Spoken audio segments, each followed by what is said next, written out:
All right. All right, folks, I am here today with the very enchanting and very lovely Emily Westerfield with an absolutely amazing story. So many, many questions to ask.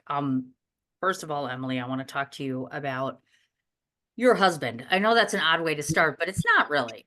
You are going to get into your journey and all the various things that you've had going on in your life so far, gestationally and otherwise. So talk to me a bit about what your husband has meant to you, and not only that, is he ever comfortable talking about his own journey? Because I can imagine a lot of this has been just as challenging and heart-wrenching for him.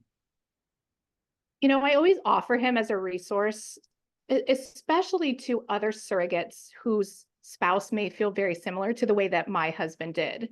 Okay. So, my husband's name is Max. We have been together now for 14 years, Mm. and we have 3 of our own children. He has been on every single surrogacy journey with me. And in the very beginning, in a much more, I would say, hands-on type of role. So when I initially was exploring surrogacy, I would bring it up to him and I would be shot down real quick. um, I would talk to him about just my desire to do this for other people Mm. and to, explain like my why. I had great pregnancies with my own children, and I really just felt like this was a calling for me, something that I really wanted to do. Sure. And I feel for him, it was more so the fear of the unknown and not knowing what to expect. And let's be honest, he lives with me. The parents don't. So he's the one who has to take care of me. He's the one who has to step up in a very big way. Um, as that support system to take over and play both roles. If I'm sick, if I'm put on bed rest, if I'm traveling for appointments or screening or monitoring or whatever that looks like, he's got to take over. And so he has been such a gem throughout it all. And I think now it's almost like second nature. Emily's pregnant. It's a new year, it's a new baby, a new family. It's almost a running joke at this point. But in the very beginning, when I was being shot down by him, I would always ask why, and he's just like, I just don't feel right about it. Or sometimes he would say, I don't know. And that's what kind of led me to believe that maybe it was just he was uneducated on the process. And I was too, I'll be very honest. In the very beginning, I was uneducated in trying to understand what a journey entailed, what the process looked like, finding a good match with intended parents, and kind of the whole process in itself. So getting started on that very first journey, when he finally either got sick of me nagging or was just, he really understood like my drive to do this. And we had our 3 children first, so our family was complete. We were not having any more children, and we were set on that. His running joke is almost, you can have another baby but you're not bringing it home. Like, okay. So with that being said, we started to do just more and more research, and he would come with me to a lot of the appointments in the very beginning. He had to go through screening steps himself. Hmm. So the spouse or partner of the surrogate are required to do psychological evaluations, criminal background checks, medical testing, not as involved as obviously as what I had to do, but they would have to Sure. do drug screens, urinalysis, some blood work, sexually transmitted panels, so those disease panels, um, infectious disease panels, all of the things that a lot of what I had to go through, he had to go through the same. Oh, And yeah. So I needed him to be a part of this. He couldn't just say, yeah, go ahead and do it and let me right. go on. Like, he had to participate. Um, you know, I have sex with my husband. So if I'm pregnant with someone else's baby and my husband has some sexually transmitted infection or something that could potentially harm this child or myself, it's important that he has to go through this. At the same time, the psychological evaluations, understanding that he knows that I'm going to be pregnant, I'm going to feel all the feels and go through all the Mm. things. And then at the end, there's no baby coming home. Um, Throughout the psychological evaluations too, it's a big piece of that is learning how to talk to your own children about surrogacy. And especially for my daughter and son, when I was pregnant with them, like, I came home with a baby, and them seeing me pregnant, I came home with a baby. Well, the next pregnancy, I didn't come home with a baby, and my children were still very young. So my husband also had to help explain that to the children and help walk through like what that transition in our life looked like. So I'll go back to my husband's a gem. You know, he has now been through several journeys with me. I'm currently on my 6th surrogacy journey, Right. and he's still super supportive. He's there for me in every way. And, you know, I can honestly say that every journey I fall in love with him on a whole new level because he's just remarkable. He truly steps up in every way. And I'm gonna get emotional because I love the Um, man so much, but he's truly remarkable, and he's there for me, and he knows that this is such a huge passion for me, and we do this thing. We have Financially. chaotic lives at home. We have, you know, this journey, and we're able to help build other families, which he now understands what it's like and why we do this. And he's been able to see every single one of those parents become parents. And it's been amazing. That's awesome. Now I have a twofold, or I should say a second part to that question. One of the things that we all know that is so very important is prioritizing things. Our children, of course, are a huge priority there. How is it that you pull off making each other a priority? Because clearly when you're involved in surrogacy and your kids and everything else going on, how do you as husband and wife keep that bond so very tightly? Oh, it's hard. It's very hard. Um, you're absolutely right. We do have chaotic lives.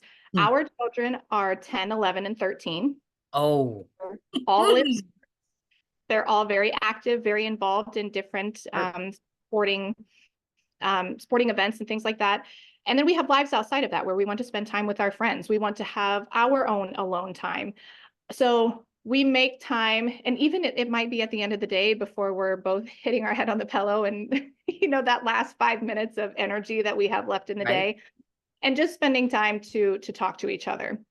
I feel like when we very first met, we spent so much time on the phone together. How was your day? Or, you know, things like that. We don't do that as much anymore. And I still truly believe that we are in our honeymoon phase, but our honeymoon looks so much different than it did on day one. I bet. My So, gosh. yes. So it is hard, but we find the time. We have very similar personalities. We joke with each other. So we, you know, text every so often throughout the day. We'll send a funny meme. We'll send, you know, hey, there's this great show. Let's watch this. We'll, you know, talk about even just routine and the day of what's going on. You know, can you take this? I'll take this. Go team. We joke with each other all the time and we laugh together. But again, just those last even 5 minutes of, you know, right before we go to bed, we always say I love you. We really don't fight about much. We disagree a lot, but I'm always right. And Nice job, Emily. yeah, he doesn't get a copy of this, does he? No, I don't think so. I think we'll be okay on that particular part. Good. The other thing that I find so interesting is just looking at your family dynamic. It must be challenging figuring out who's responsible for what, because obviously one parent, especially single parents, is hard enough. But then when you've got two parents and then you've got situations where there are existing kids and children that are coming, um, who does what? I mean, does this really become a situation where Max has much more responsibility? So in our household, at least, this is our home, we are both responsible for everything. It doesn't Nice. matter what it is. We both clean, we both cook, we both take the kids to where they need to go, pick up drop-offs, you know, whatever that looks like. We each have our own careers. I work from home, so I have a lot more of the flexibility to be able to do things with the kids. But, you know, I just called him today and I said, hey, I have a call this afternoon. I need you to pick up McKenna from school. All right, I'm Oh, on it. You know, okay. we make it work. We are each other's partners and ride or die in this relationship. So we both have these responsibilities. We both take whatever it is because those priorities are both of our priorities. That makes perfect sense. It does. Now, editor, this next part, I'm going to ask you this question first before I ask it. And editor, if the answer is no, you can certainly cut this segment out. Um, I did read, of course, about miscarriage, and so I wanted to ask about that, but I don't want to upset you clearly either. So I wasn't sure how comfortable you'd be speaking on this. Go for it. Are you sure? Yep, absolutely. It's part of who I am. Okay, I understand. I thought it would be more respectful to at least ask instead of just slinging it on you, like, I let's, appreciate it. Thank you. okay, sure. So I want to speak a bit about this more so because I unfortunately know that there are many, many, many women who have been in the same set of circumstances. And I had read and researched that at one point in time you had lost a child through miscarriage. Mhm. What I want to ask about that is hopefully maybe you could speak to this, meaning not so much the experience of it, but if there is someone who's going to watch this, who's sitting in the exact same spot that you were, what was your maybe saving grace or something where you were able to breathe again and live again properly? Um, my very first pregnancy, I've had several miscarriages, Right. Cindy. My very first pregnancy ended in a miscarriage, and it was not a planned pregnancy. It was not with my husband. I was young. It was a one night stand. And I found out that I was pregnant as I was randomly driving to a friend's lake house. And I was, really confused about how my body had been feeling and kind of what was going on with me. So I purchased a pregnancy test at a local Rite Aid or CVS, wherever I Sure. was, and took it at my friend's house, didn't tell anybody about it, and found out not much later, but several weeks later, that I was going to tell my sister, and she was, my person to be able to just like get this off my shoulders. My friend was the only person who knew at that time. So I told her about it, and I was like, I don't want to tell mom and dad. I still lived at home at the time. I was like, I don't want to say anything to Boy. them. At the same time, I was 22 years old. I wasn't a teenager. Sure. I just, I didn't have my life together. I wasn't moved out yet. I didn't have a career at the time. I had a job, but it wasn't a time for me to have a baby. So I told my sister and I was like, what am I going to do? She's like, you have to tell mom and dad. And I was like, okay. Mhm. So she came with me to tell them. We went downstairs and we ended up telling them. And their first immediate response was, well, you're getting an abortion, like you're taking care of it. Um, I didn't feel support. I feel like I got yelled at. I feel like I was in trouble. I felt like Sure. I didn't have options or resources. I really didn't know what to do. And so I don't know how many days it was even at that point, but my sister and I drove down to a clinic that was about an hour away on our way to have an abortion. And I started to hemorrhage in the car, and I miscarried in the car Oh on gosh. the way down there. And I still even get goosebumps telling this story because someone else was looking out for me that day, that whatever it is that you believe in, they were taking care of me that day because I did not want to go. I felt like this is something I had to do and I was being forced to do. And yeah, it was terrible experience. Because I didn't feel like I had support. I didn't feel like I had options to be able to, I could have given that baby up Right. for adoption. I could have tried to raise the child myself. There were so many other things that if I'm in a position of where I'm at right now, I know better, but back then I didn't. Sure. So I felt confused. I felt hurt. I felt disappointed. I felt scared, not knowing what the heck I was about to encounter.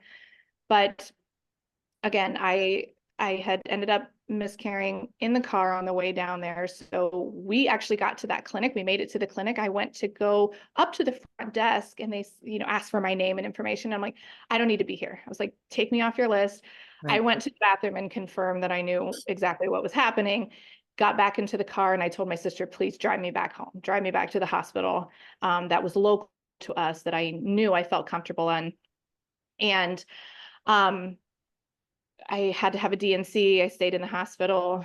It was a whole thing, but then it was over. And I felt like I got my unorganized life back. There was a recovery time.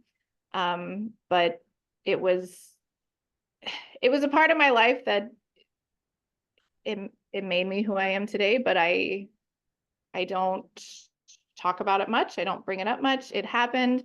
and I moved on. That was it. And that was the first time, right? Because I know you had mentioned there was more than one time. That was the first time. After that, I had my daughter. So I had met my husband and we got pregnant the very first attempt, and I had my daughter, and it was a beautiful pregnancy, beautiful delivery. I actually got to deliver her myself. It was amazing. Mhm. Totally like Kourtney Kardashian, where I got to pull the baby out myself. Like that experience, it was awesome. And I Sure. was like, oh, this is what it's supposed to be like. This is what it's supposed to feel like. All the joy, all the happiness, the support. I have my husband here. Like, Right. this is what it's supposed to be like. Sure. Uh, so that was amazing. So then we decided that we were going to try to have another child, and we miscarried again. This one hurt a hell of a lot more than the first one did. I bet. Um, this one hurt my heart. It hurt my husband's heart, which hurt my heart. Of course. um, McKenna was too young to know what was going on. They're only 2 years apart, so we were able to quickly move forward after that. But to be able to try to explain to her that we were trying to have a baby and then we weren't Right. able to have a baby, it wasn't something we discussed with her. But this one on a whole different level was just more emotional, more pain, more hurt. But I had somebody there. I had that support. I had that shoulder to cry on, who just, as much was crying with me. We had tried and we were excited, and then it didn't happen. So it was just a big disappointment and letdown. And as a woman, I feel like I have been through this before, and I know a little bit about what to expect, but I kind of feel like my body's failing me. This had happened to me before. I had a great experience, but then there was more confusion, like, why did my body do this again? Why did it not work out? And sometimes with miscarriage, you don't get answers. You don't ever get an understanding or an explanation of why it happens. So I was feeling a whole bunch of different feelings, and then just being miserable at the same time, right? Like Right. I'm bleeding. I'm going through this uncomfortable stage. My hormones are all over the place. Like that one, that one was more of a dagger to the heart than the first one was, but in just a different way. So we tried again and successfully we got pregnant, and then we had Jack, who is our oldest son. And then we got pregnant again very quickly after, because my boys were just a year apart. And Wow. that whole pregnancy, I was just very scared because I felt like I was in this pattern of miscarriage, baby, Right. I get miscarriage, it. baby. Sure. I'm like, oh gosh, like what's going to happen now? So I think I was just terrified the whole pregnancy. It wasn't it wasn't joyful for me. Um, with each day, with each little maybe tweak or twinge or weird feeling, I was like, oh God, what was that? Like it was just terrifying. I And bet. I eventually made it far enough along to kind of take a deep breath and relax and be able to say, like, I think we're okay, but still, those thoughts in the back of your mind where you don't know what to expect. But Jack and Charlie are our boys, and they were both born a year apart in March. So they're Irish twins. They're very close together. But yeah, So I had a great pregnancy with them. I'm wondering to myself as I'm listening to this, there's such a thing, and gynecologists talk about this, just the overall wear and tear that goes along with being pregnant, meaning a woman totally enjoys the process from start to finish, even with the hormones and some of the negatives. But realistically speaking, even before surrogacy, how do you maintain making sure that you stay healthy? Because it's not just a physical experience, it's also a mental experience when you're pregnant as well. So do you ever worry about the toll, let's say, that this can take on your body? Absolutely. Yeah. Um, and I'll be very honest, I didn't think about it or consider it when I was carrying my own children. Uh, Ah, I think though, when it comes to the responsibility of carrying someone else's child, you consider a lot more things than than maybe you did with your own, or maybe they're just things right, that are more prevalent to you because now you're doing this for somebody else. Now you have the responsibility of someone else's child. And, we don't ever like to use the term babysitting or that this is a job or anything like that. But right, but essentially, I am responsible for this other human being for the next 9 months until it's time to go to mom and dad. And my job is to be my best self, to be my healthiest self, to make sure what I'm putting in my body is safe for myself as I continue Right. to develop and change and grow throughout the process, but also this life, that I am making sure that it's the absolute best bundle of joy that I can hand over. That's my role and my responsibility. And I always love that quote from Spider-Man, with great power comes great responsibility. Yes. I love that so much. I've probably seen one too many Spider-Man movies in my life, but it truly, it's so truthful. I have this amazing, power or ability, we'll call it, to be able to do this for other people. So Yeah. it is my responsibility to be the absolute best that I can be. So just like you said, not only physically, but mentally and emotionally, and every single journey, when you go through this process again, you have to repeat all of the screening. You have to repeat the psychological Ah, evaluation. There's a huge transition that you go through when you do come home, and after the delivery, when you don't have a baby, you're right. transitioning to this part of your life where now we're setting back into our routine and our normalcy at home, and making sure that things are going back to the way they should be, as someone else is starting this transition in their life and they're becoming new parents, or maybe Right. they're parents for the second or third time and now they're bringing home a new baby and starting a new thing on their end. So yeah, it's a big responsibility, I'll say, just to be able to make sure that every single part of me is the best that it can be. And I think the more so that I do this, the more reassurance that I need from doctors and physicians, and not only my own OBGYN, but fertility specialist and Sure. maternal fetal medicine specialist. I've carried a couple sets of twins. I'm sure we'll get to talk about, the different journeys that I've been Right. on, but it's important for me that I get all of the clearances and that I recover well. And I'm taking the time of that 6-week postpartum period to go back to my physician and making sure that I attend those appointments so they can evaluate me. My office actually started implementing a 1-week postpartum appointment and a 6-week, because they feel like that first week after delivery is so crucial Oh, to a yeah. woman's mental health. Sure. Um, so, so yeah. Okay. So we want to talk, of course, about surrogacy. I'm going to talk to you as if obviously everyone that watches this has no idea or has a very, very minimal idea of what goes into surrogacy.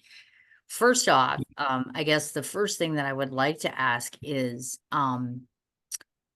there are certain things that I think that you have to think about, because I know enough to know that I'm guessing that you have to be a certain health, you have to be of certain age.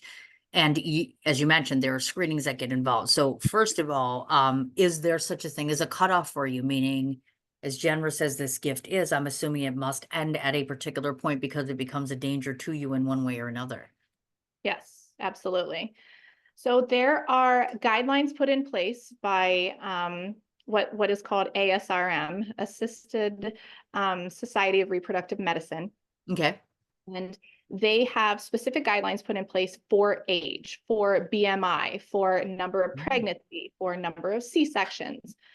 All these things come into play, and each fertility physician either, follows those guidelines to a T, or understands that those are guidelines and then looks at each individual case by case to look at her history.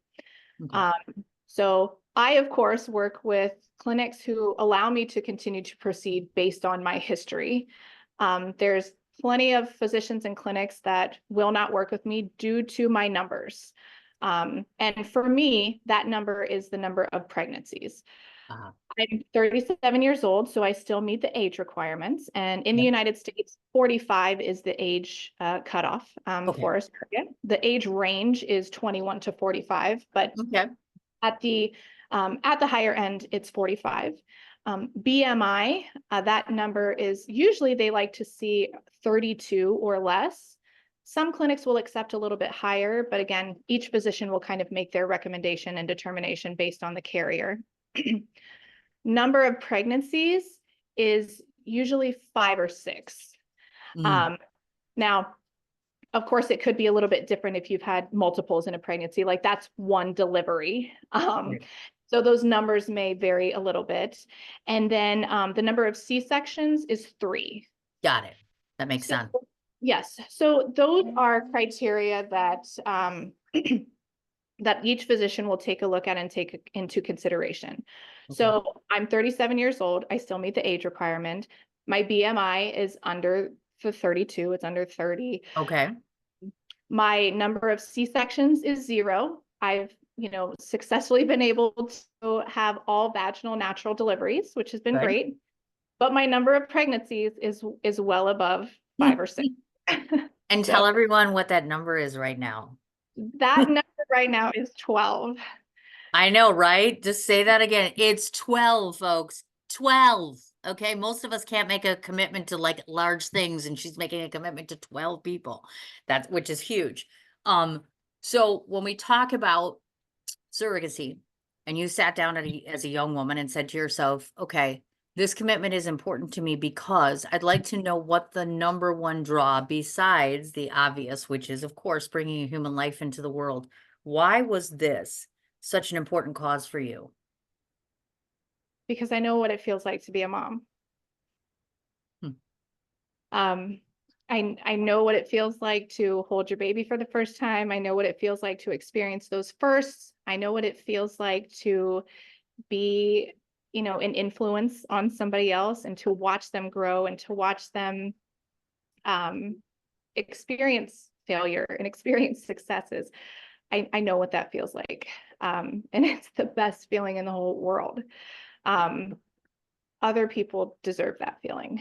And whether it's a same-sex couple who knows that surrogacy or adoption may be their only option to parenthood, maybe it's a single parent by choice, maybe it's a heterosexual couple who's had to go through years of fertility challenges or heartbreak, whatever the case may be, and they have that desire to be parents, they deserve it. And so I feel like just me knowing what it's like and wanting other people to have that feeling is pull number one. That's awesome. Now, I want to talk a bit about selection process. This isn't like going to the grocery store and saying, well, I'm going to take door number 1 or door number 2. So I'd like to know in terms of not only for your side of the fence, meaning is it you that picks them? Is it them that picks you? What does that whole picture look like? It's both. Parents get to pick their carrier and carriers get to pick their parents. There's 6 main criteria that I feel like when you're just comparing 2 different profiles or 2 different sets of surrogates or parents together, things that should align. Mhm. Even in my professional career, I talk to intended parents about these so they can be on the same page together with what they want in these selections or criteria. And then same thing with the surrogates, making sure that she and her spouse or partner, if she has one, has discussed these things. So number 1 is going to be location. Yep. Intended parents can live anywhere in the world. Surrogates, on the other hand, that kind of varies Mm. depending on where they live. So I work with surrogates in the United States only, but Okay. I have intended parents all over the world. And in the United States, specific states have different rules when it comes to granting parental rights, when it comes to writing birthing orders, things like that. So I won't get into all the legalities. I kind of stay in my lane when it comes to that. Lawyers Okay. can job there. However, there's preferences when it comes to, let's say we have intended parents that live in the state of California, Mhm. and they would like to be extremely hands-on. They would like to attend appointments as much as they possibly can. Right. They Okay. probably would love a surrogate, at least in the same state, if not somewhere within a certain mile radius. So we take into consideration the location of the intended parents and of the surrogate when it comes to matching. Okay. Now, when we look at, and I think that this to me seems like a fair question, and I don't know if you know the answer to this or not, but from a financial standpoint, is this something that is practical for any potential parent to be considering? Uh, yes and no. I Okay. tell them that your perfect surrogate is out there somewhere, but the more strict you are on your criteria, the longer it may take to find someone. Ah, I do believe she exists. okay. It's a matter of where she is and when we can find her and how we can find her. Um, but that goes with all the criteria that's set in place when it comes to matching. The more flexible you can be, the easier it is that we can find somebody or that you can match quicker. But Mhm. you have those criteria in place for a reason, I believe. So I don't ever ask them to change what those criteria are. It might take longer to find that person. I get you. Now, without going into too much, because I don't want to break confidentiality here, the families that you've worked with in the past, can you tell me a bit about the people for whom that you've provided a child? And then second of all, tell me a bit about afterwards, meaning what happens once baby's born, baby's goes home and baby's not with you anymore. Sure. So the couples that I have cared for, the first one was in Ohio, and I live in Ohio, so that was Nice. nice. We were about 3 hours apart, but oddly enough, the next five babies that I had were all for couples in Michigan, and we were still 3 hours apart. So, geographically speaking, it wasn't much of a difference. Um, and then the last couple that I cared for and who I'm currently caring for are in North Carolina. Okay. So, relationship and expectation on like communication and how you'd like that relationship to be after the baby's born is Mhm. one of those matching factors. Another one of those criteria that needs to be discussed well in advance, mainly for the point or for the fact that you want them to be on the same page as far as what they expect after the baby's born. Right. Because we don't want to set anybody up for heartbreak. We don't want to set anybody up for disappointment who was looking for much more out of a relationship that could not be reciprocated from the other party. Got it. Uh, so with that being said, I have wonderful relationships with all the parents that I have cared for. I still see pictures of all of the babies, Aw. closer with some of them than I am with others, but that's life, I think. And we have lots going on at home, they have lots going on at home, and I think it's normal, but we're connected on social media, so we can kind of see pictures and see, as the kids are growing. Same thing, like they're so interested in my family and how my kids are growing and what's going on in our Hmm. world, in our lives. Sure. Um, so so yeah, I would say that we have a, a relationship just like I do with some of my more distant friends, where we connect on social media and we text or have phone calls every so often, but Mhm. it's not by any means daily conversations, and we're not into each other's lives every single day like that. No, I understand. Um, I know as a mother myself, clearly, childbirth and carrying a child and you get to the end of the road and, it's a very moving and loving experience. So I have to ask you, how does your heart do with that? Because obviously you're carrying the baby for 9 months, or we would hope close to 9 months. And now you're transitioning baby to someone completely brand new. So, how do you cope with that?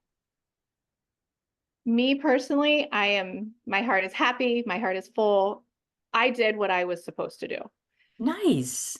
Um, I think that's a very important aspect of this journey, is that you are done having your own children prior to moving forward with surrogacy.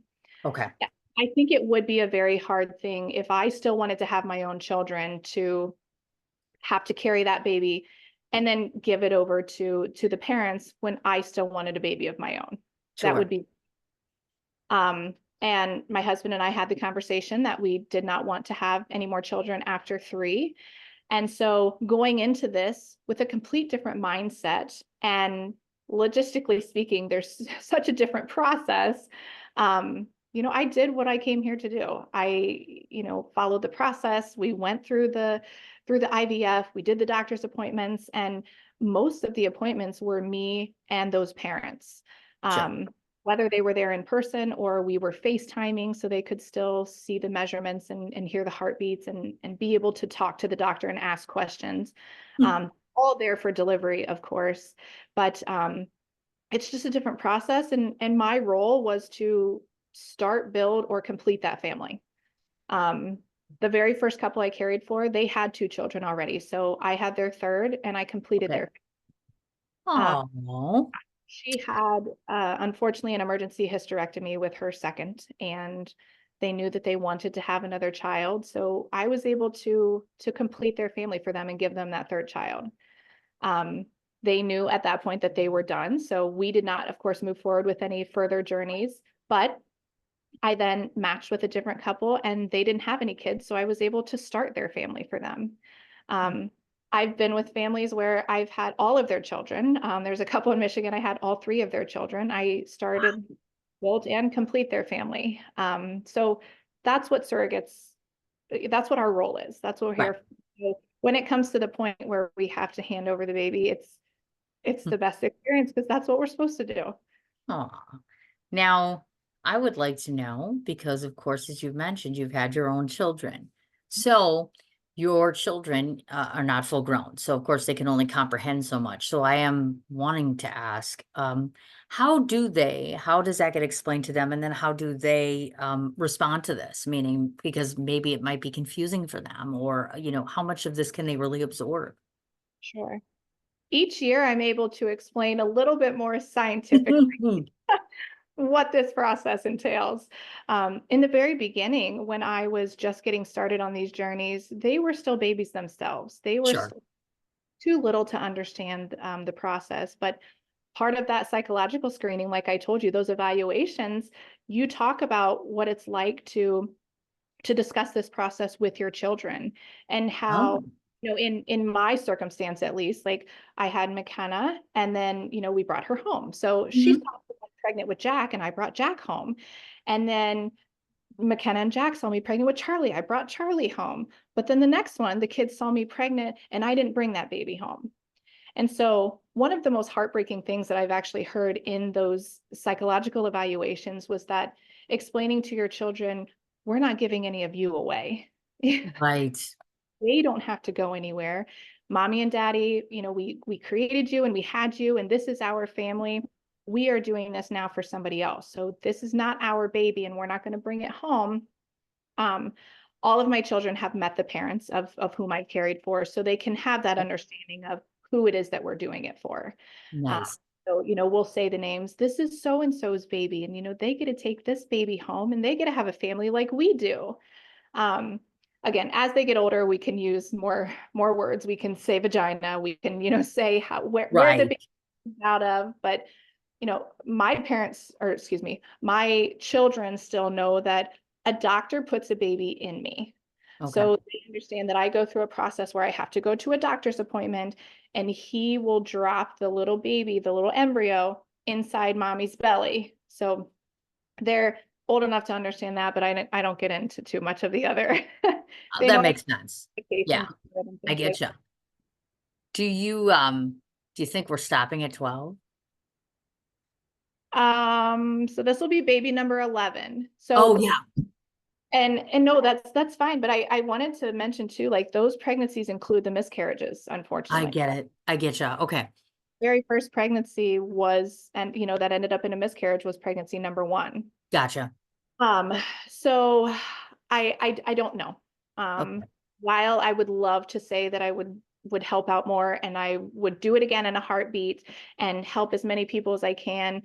I never want to say anything in a journey when I don't know if I'm going to have a beautiful, successful delivery and postpartum and recovery time frame. I know my time is being cut very short, and I've come to terms with that. But if I'm able to help and I'm cleared by all the physicians that I need to be, I would love to help again. Yes. But we'll see. We'll see. Exactly. I can tell you that thousands of people are watching this woman's story. I mean, she is all over the place. If you Google her, you see all sorts of different stories. You were very recently in Today, which I was very impressed to see. I was like, that was awesome. And I also know you yourself actually contribute articles to different various women's magazines.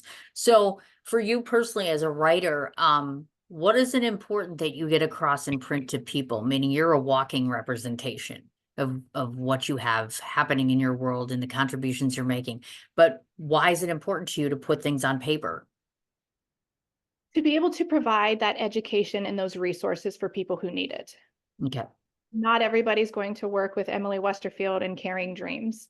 Right. Uh, I want you to be able, when you go into this ridiculously crazy community and you go to the keyboard to start doing the research process, it is overwhelming, it is confusing.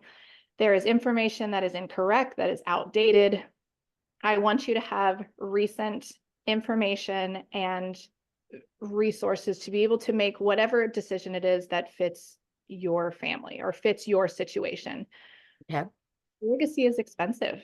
An average journey in the United States is between $90,000 and $130,000. That covers all the aspects of it, but it's not easy. And so there's options to do an independent journey where the intended parents find their own surrogate and Okay. their vetting and screening process and working with a fertility clinic.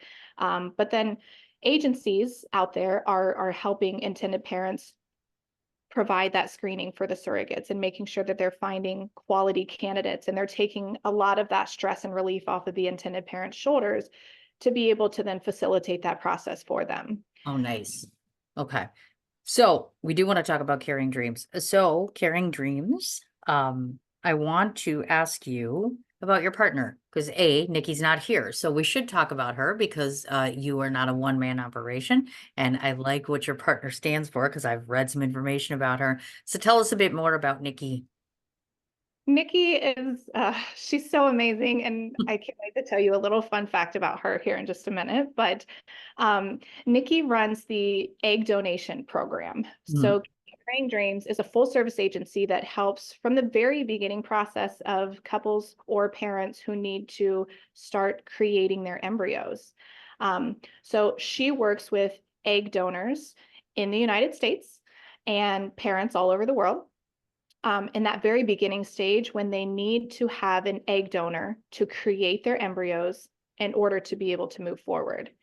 yeah. Now, not all of them need to utilize a surrogate. Sometimes they're creating embryos in hopes that they can do an embryo transfer themselves and carry themselves. Mhm. So lots of different options, of course. Some of them will start with the egg donation process and then need a surrogate. So, our journeys kind of come together at that point, which is great. But again, there's so many different aspects and parts of this process when you're first getting started. Yep. Um, the amazing thing about Nikki, she's been in the industry for this is her 15th year Wow. as a professional and working with egg donors and working in the professional realm of all things fertility.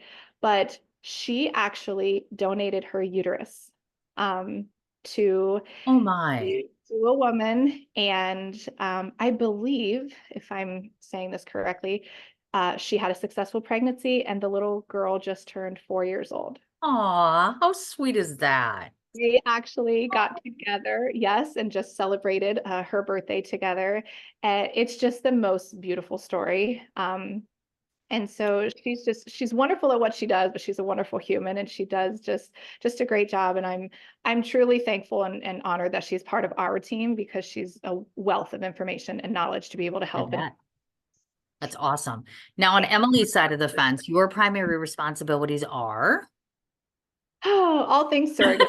I was just going to say, literally everything. There is no one, big thing as far as that stuff goes. Because I envision, of course, obviously fertility specialists and, of course, matching and then going through the matching process. As you've mentioned, you offer things like empathy and understanding and an ear and guidance, sometimes just support for people. I realize that the duties for you are endless. However, one of the biggest, I'm guessing if you could say to me, what is one of the biggest things that women come to you with that you struggle with regularly to help them with? Um, Finding a match. It's the hardest thing. It's the Oh, hardest thing to do. There's so many more intended parents out there in need of a surrogate than right. who are surrogates or more importantly qualified to be surrogates. Mhm. The amount of times that I've had to have that awful conversation with a woman telling her that she doesn't qualify due to this reason, her heart's there, it's in the right place, she wants to move forward and help somebody, but you have to have a blemish free pregnancy history and delivery history, um, criminal background checks, psychological evaluations, insurance verifications, medical testing and screening. There's so much that goes into it to get to the point of matching. So really they go through this whole process and, some of them don't qualify. And that's the hardest part when, at least when intended parents come to me about just finding their match and taking into consideration all of those criteria and qualifications that they are looking for, meeting the needs of what their physician recommends that they need. All of those, of course, play a huge part in being able to match a surrogate with their intended parents. Sure. And it's not an easy task, but Got it. having those calls to be able to like finally have that match call when they meet each other, knowing that everything aligns and they're on the same page is, That's it just amazing. best Sure. part, best part of our jobs. Now, I see that you started in August of 2023, and here we are in almost mid 2024. So between that time and today, if I were to ask you, what do you feel has been the most sizable contribution to the community? What would that look like? I would say just again the education and resources that we do provide. We've had Okay. lots and lots and lots of consultations just so people have what they need to make a decision. Again, not everybody's going to work with us, and we get that. Whatever they need to be able to make that decision to move forward to start their family, we could have played a part in being able to give that to them. However, working with lots of surrogates, working with lots of intended parents, and being able to match them and facilitate their process. We're almost a year old, which has been amazing. As I mentioned, Nikki's been in the industry for 15 years. This is my 10th year, so I can't believe I'm saying it's been a decade. But it truly has been just so rewarding being able to help as many people as we have. And I think like getting those testimonials every so often or those text messages or emails like, you're never going to believe it, we had a baby in this year, or whatever that looks like. Those are just the most rewarding things that we wake up to do every single day. I've got you. Now, one of the things that I also see on the website, you guys have apparel too. I was like, oh my God, not only are they providing all of this, but you guys have apparel too. So what do you got for us? What can the average person get from Carrying Dreams? Oh my gosh, hats, t-shirts, sweatshirts, baby Everything. blankets, scrunchies, wine glasses. That's a definite bonus right there. I'm like, who doesn't want a wine glass from Carrying Dreams? That's awesome. I love like our branding too is just so colorful. I really love Yes. like how they come together, and it's bright, and we work in such a sensitive industry Right. and areas where there's a lot of heartbreak and a lot of gloom, that we want to be as much as we can put humor out there and put sarcasm out there and put just some brightness and some hope for all of these people who we're working with. So I think that the colors and the brand itself really bring that. But Mhm. the apparel shop it's fun just because Oh, yeah. going for an embryo transfer, wearing some fun swag, or having some fuzzy socks or something that correlates to being a surrogate, or having some fun graphic tee it's just all part of the experience, and we have stuff there that they can buy, and it's fun. Now, if those of us who listen to the interview want to help your organization, are there ways in which they can do that regardless of location, let's say? Yeah, absolutely. We actually host an annual fundraiser. It's called Okay. Pain and Charcuterie, Whoop, and whoop. we raise money for intended parents who are, struggling with infertility or are choosing to build their family through egg donation or surrogacy. And so we are in our fourth year coming up, and it's been Nice. super successful. Every year is a new theme.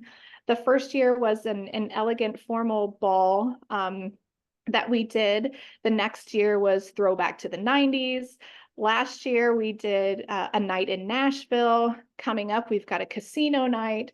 So we like to just incorporate a lot of different fun, but just talking about the purpose. This past event, we had several surrogates, including myself, who spoke about their journeys and talked about their why they decided to do this, how their journeys went, and who they matched with, and kind of how the process went, and fears and myths and all that kind of stuff. So it was great for people to hear from the surrogacy side what that looks like. Mhm. Next year, the intended parents who are going to talk about their process, and just a night to get together, have fun. There's delicious food, great drinks, great company, and be able to all be there for a good cause. We do a silent auction. There's several different like fun games and raffles and things like that where we raise money for those who we're able to give back to in this community. Very nice. Okay. Now, if I were to ask you for future um, in the world, where would you like gestational surrogacy to go? Meaning, if there could be a significant stride or a major change or any kind of, what's one thing that you want to see altered or changed for the better as it relates to surrogacy? I just want to see it be more normalized. This isn't just for celebrities. It's something that the everyday person, deals with, or, again, those heterosexual couples struggle with when they go through their fertility journeys and they need a surrogate. The same-sex couples who this is one of their only options to become parents. It affects the everyday person and not just Sure. celebrities. And so I would love to see costs come down. I would love to see just more people talk about it, and not have it be so taboo, or such a fear that people can't open up about it, or feel like there's no support, or there's no circle out there where other people aren't going through the same thing. I would love, 10 years down the road to be like, we did it. Like this is what we were set out to do, and we did it. Gotcha. Are we ever going to take a vacation or a break or I don't know, something like I need a sabbatical for like a week and a half. No work, no babies, just nothing. Oh my gosh. I actually last night my husband and I sat on the couch and we booked a vacation for later this year. We're Look we're at going that. to go to Destin, Florida, and we're going to have a great time with just our family, but I mean I'm still going to work. My email's still going to be going off, Of but course. I But yeah, always have that fear of just letting down other people that right. need me and that rely on me. But Nikki's here, she's got my back, she's supportive, and same thing. When she's gone, I've got her back, and we're able to kind of tackle this together. I hope Caring Dreams continues to grow, even with our staff, to be able to have more people in more cases and be able to facilitate this process for many more. I don't ever want to lose that touch. I don't ever want people to feel like they're a number, ever in this journey. They're too intimate of a journey, too personal of a process, and so I just don't feel like they should ever have to feel that way. So with growth, I want to be able to just still have that personal touch and that unique ability to be able to be a part of everybody's journey. And then maybe I can go on vacation and people will be running this on their own. That would be great. That would be awesome, wouldn't it? My gosh. So, folks, her name is Emily Westerfield. Now, I will tell you the name of the company again is Caring Dreams. They can be found at caringdreams.com. They also have a YouTube, a Facebook, a TikTok, and an Instagram. Emily herself, I found you on LinkedIn and Instagram. Any other places where folks can find you? I mean, outside of the news articles, no, that's it. We Right. try to stay relevant and stay engaging on our social media platforms and the website, and that's it. Yes. So I have to say, because I am a female and a mom, so Emily, in case you haven't heard this recently, I think that most of us women would say that we are not only very proud of you, but we are also very thankful for you. You are providing something to people that is so extraordinary and so selfless. It takes a special person to do that because not everyone is capable of that. So we are very thankful for the things that you do. And of course, I myself thankful for the time that you've given me. Thank you so much. Thank you. I truly appreciate it. So of course, let me stop this for a second.